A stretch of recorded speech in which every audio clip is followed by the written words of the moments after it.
Assalamualaikum warahmatullahi wabarakatuh. Halo teman-teman.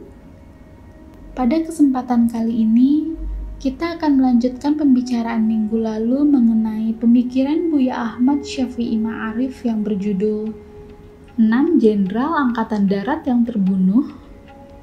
Atas perintah siapa mereka dibantai? Pemikiran-pemikiran Buya ini terhimpun di dalam resonansi yang ditulisnya di dalam Harian Republika. Kerumitan ini memang tidak mudah diurai. Seorang Untung sebagai komandan lapangan di Tengarai bukanlah yang punya otoritas memberikan perintah penculikan dan kemudian pembunuhan itu. Lalu siapa? DN Aidit bukan. Untung bukan. Ada pendapat yang menjurus kepada Kepala Biro Khusus PKI, Syam Kamaruzaman, sosok yang sampai sekarang masih misterius, sekalipun sangat dipercaya oleh DN Aidit. Pertanyaannya, apakah Syam juga memperhitungkan perbuatan makar itu akan menimbulkan gejolak politik nasional yang sulit dikendalikan? Benarlah pendapat sejarawan Ong Hok Ham yang menyimpulkan PKI pasca gerakan 30 September dilumpuhkan, PKI hanya macan kertas. Kekuatannya hanya permainan panggung.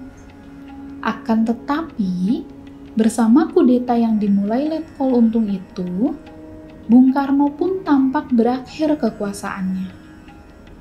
Ling Oh Ho Ham, Soekarno, Orang Kiri, Revolusi, dan Gerakan 30 September 1965, Depok, Komunitas Bambu 2019 halaman 154.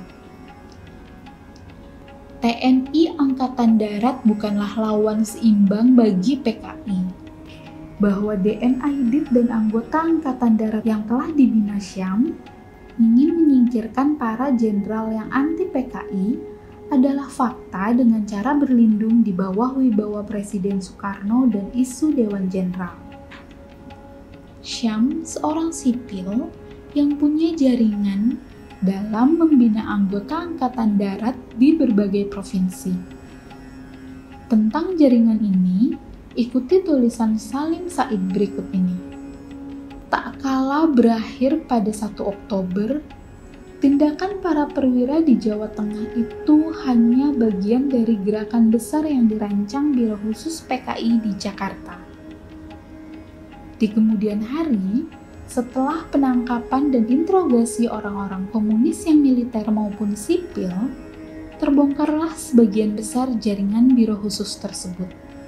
Mengenai jaringan tersebut, menarik untuk menyimak informasi yang saya dapatkan dari Brigjen TNI Purnawirawan Kodam 3 17 Agustus di Sumatera Barat.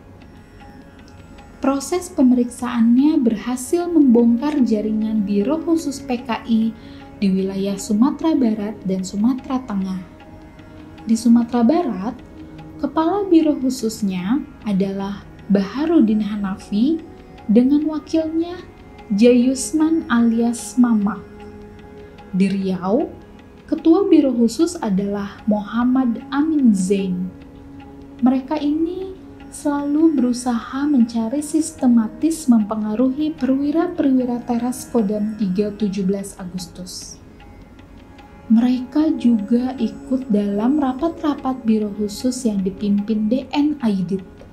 Tulis Safrudin Bahar lewat surat elektroniknya kepada saya pada April 2012.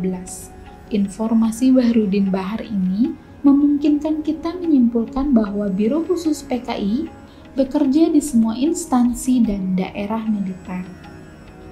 Lih Salim Said, halaman 64. Berdasarkan kegiatan jaringan Biro Khusus itu, tampaknya PKI memang merencanakan sesuatu yang besar untuk menguasai Indonesia.